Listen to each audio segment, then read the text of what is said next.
El Fondo Monetario Internacional, bueno, y el ministro Massa ha asegurado que en ese valor va a seguir por lo menos hasta octubre, que es la fecha de las elecciones. Algo que no tiene muy contento al Fondo Monetario Internacional, que preveía primero una devaluación mayor y en todo caso que fuera progresivamente ajustando el tipo de cambio. Quiero saludar al doctor Lorenzo Sigo Gravina, economista, director de análisis macroeconómico y miembro fundador de Equilibria. Lorenzo, un saludo muy cordial. Buenas tardes. ¿Qué tal? Buenas tardes. Vamos a ver, el Fondo Monetario Internacional al parecer no le gusta mucho el tipo de cambio que ha prometido mantener por lo menos hasta octubre el ministro de Economía, ¿verdad? A ver, hay un problema y no es solo para el Fondo Monetario, sino para la economía en general. Cuando vos fijás el precio de una variable tan importante como es el tipo de cambio oficial, en un contexto en que la inflación se acelera y sabemos que agosto va a ser de 2 dígitos, estará en torno de 11, 12 o 13%, no sabemos exactamente la magnitud, pero es una aceleración muy brusca.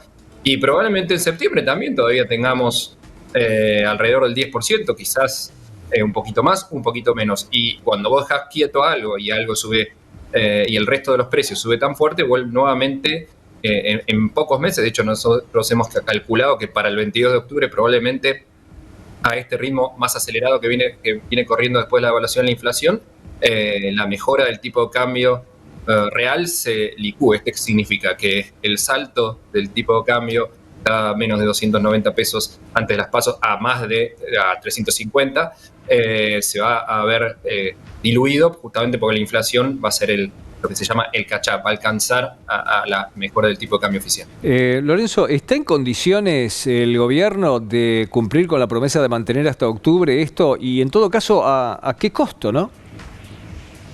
Bueno, el primer punto es el costo de las expectativas, porque si ya antes de las PASO había alguna expectativa que después de las PASO podía pasar algo con el tipo de cambio oficial, ahora, en caso de que el gobierno llegue con 350, el mayorista, quieto hasta el 22 de octubre, ¿qué va a pasar el día después? Después de dejarlo casi 3 o 2 meses y medio planchado, vos vas a tener que claramente, que nuevamente volvés al punto de partida o el mismo atraso cambiario que tenías antes de que el fondo te pida la devaluación. Entonces vas a tener que volver a devaluar, pero esta vez con una inflación que ya va a correr en torno al 10% mensual, o sea, va a estar uno o dos escalones más altas que antes. Entonces, toda esta situación se vuelve bastante compleja. Y justamente esto es lo que hace difícil del gobierno sostenerla, sobre todo en la recta final. Digo, hoy quizás un plazo fijo por un mes se renueva y se dice, bueno, mira, si el tipo de cambio va a estar quieto, yo tengo una renta del 10% en dólares al tipo de cambio oficial, pero ya cuando estés a fines de septiembre o principios de octubre, la gente va a decir, no, bueno, ahora ya no quiero los pesos, porque hay un riesgo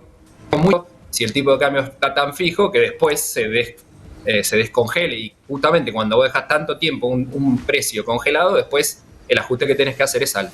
Hace un rato estábamos hablando con un colega tuyo que es el profesor Pablo Tigani y él nos dio a entender que a raíz del desembolso del Fondo Monetario Internacional el gobierno cuenta con 7.500 millones de dólares que podrían servir para mantener el tipo de cambio, es decir, para volcarlo a ese mercado. Cuando yo le pregunto respecto de eso si no era simplemente una especie de asiento contable que era para pagarle en realidad al Fondo Monetario Internacional, él me dice que hay dos caminos. Uno, el de este acuerdo, y otro de acuerdo de facilidades extendidas, de donde sí saldría ese dinero. ¿Podemos aclarar un poco eso? A ver, el primer punto que de los desembolsos que no son monetarios, ya hay algunos que tuvimos que pagar para estos créditos puentes que nos permitieron pagar tanto en julio como en agosto. Recordemos que tanto CAF, Qatar o el propio China con yuanes nos han permitido cubrir parte de los pagos del Fondo Monetario cuando no se concretaban estos desembolsos tan cuantiosos que llegaron la semana pasada. Y por lo cual, de esos 7.500 millones ya quedan bastante menos. Estamos hablando de menos de 5.000 millones, porque se han tenido que devolver, porque justamente eran créditos puentes. Y además los DEC no se pueden usar cualquier cosa, y el propio Fondo Monetario en el acuerdo ya se adelantó, la Argentina le acaba de adelantar el pago de intereses y de capital que tenían en septiembre, ahora el 1 de septiembre que tenía que hacerse, cosa de que las reservas no vayan cayendo todos los meses, sino que ahora cuando se engrosan las reservas por esta llegada, se descuenta todo lo que en el corto plazo hay que devolver o pagar el 1 de septiembre. Entonces la situación es que en realidad de ese préstamo o de esos desembolsos queda poco, y tampoco es que se pueda automáticamente usar para cualquier cosa, ¿no? Como por ejemplo intercambio cambiario.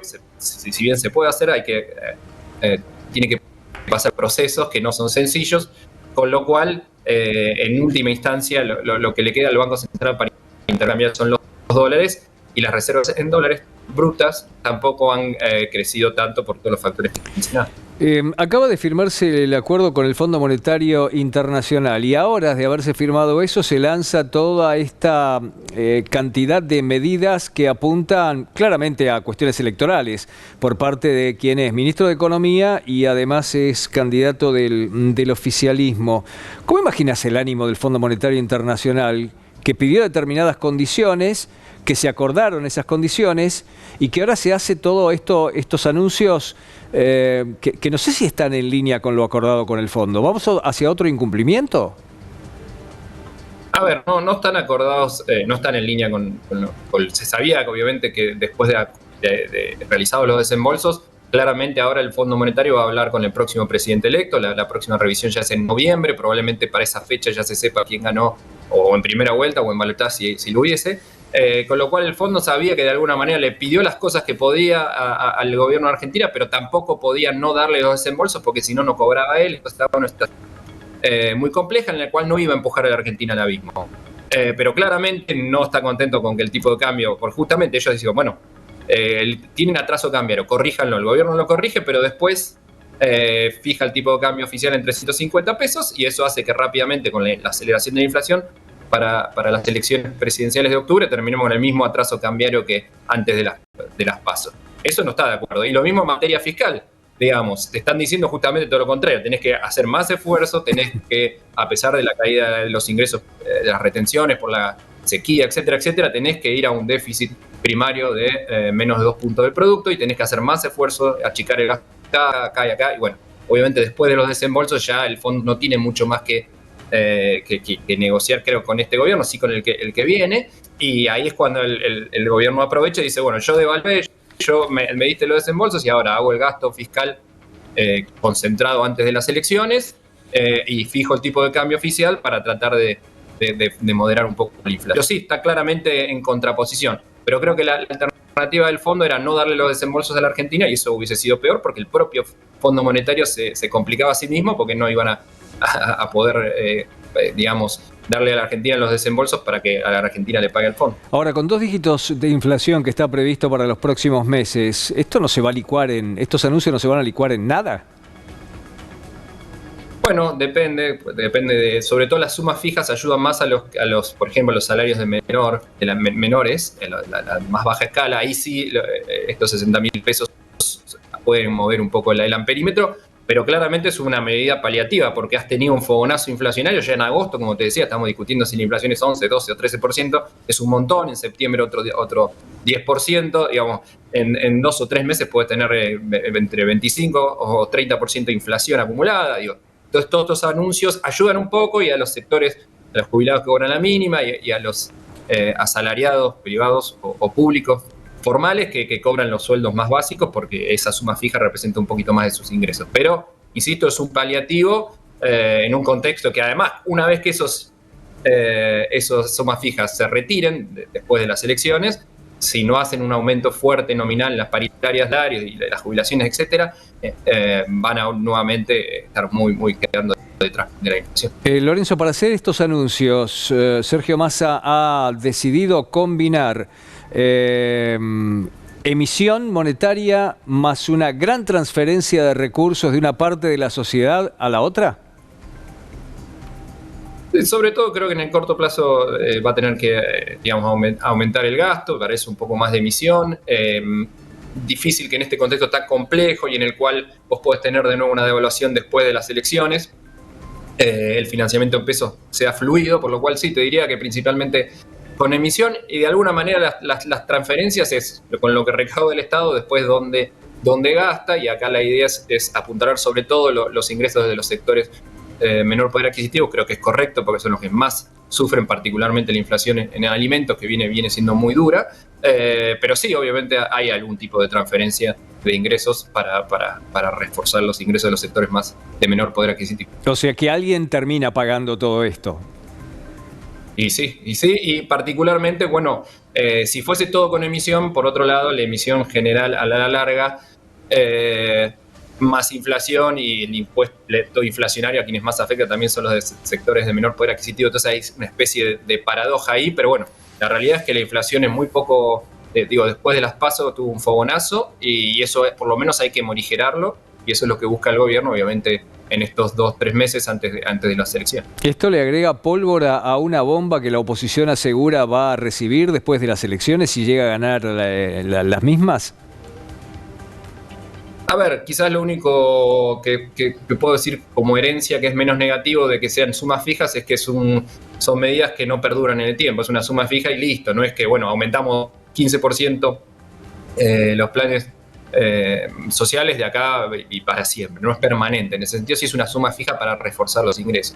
En ese sentido hubiese sido peor porque esto sí es cierto, se concentra, aumenta el déficit, pero en 3 meses y no es un aumento del gasto o pérdida de ingresos digamos, de forma permanente. Ahí es cuando digo, bueno, sí, un poco, no es algo que duraría mucho más que como te decía, los 3 meses. Lorenzo, ¿considerás realizables algunos de los lineamientos que ha planteado como programa económico Javier Milei?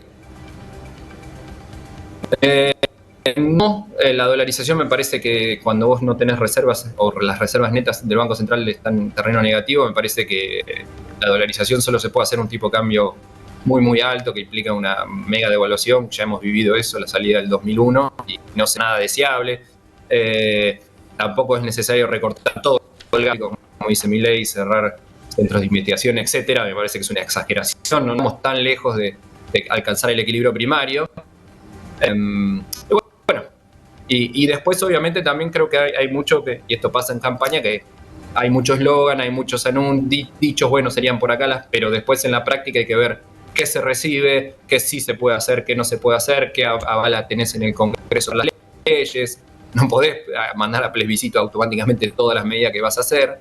Entonces digo, bueno, después una cosa son el proceso electoral y después otra cosa es la práctica y particularmente cómo se llega a la economía el 10 de diciembre, que como te digo, está bastante la situación inestable y eso puede hacer que la situación del 10 de diciembre sea mucho más compleja que la actual. Entonces ahí habrá que evaluar efectivamente cuando se asume, que quien sea el que asuma la presidencia, cuáles son las medidas más concretas que puede empezar a hacer.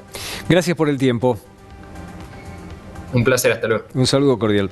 Lorenzo Sigó Gravina, director de análisis macroeconómico y miembro fundador de Equilibra. Tenemos más información y se la contamos.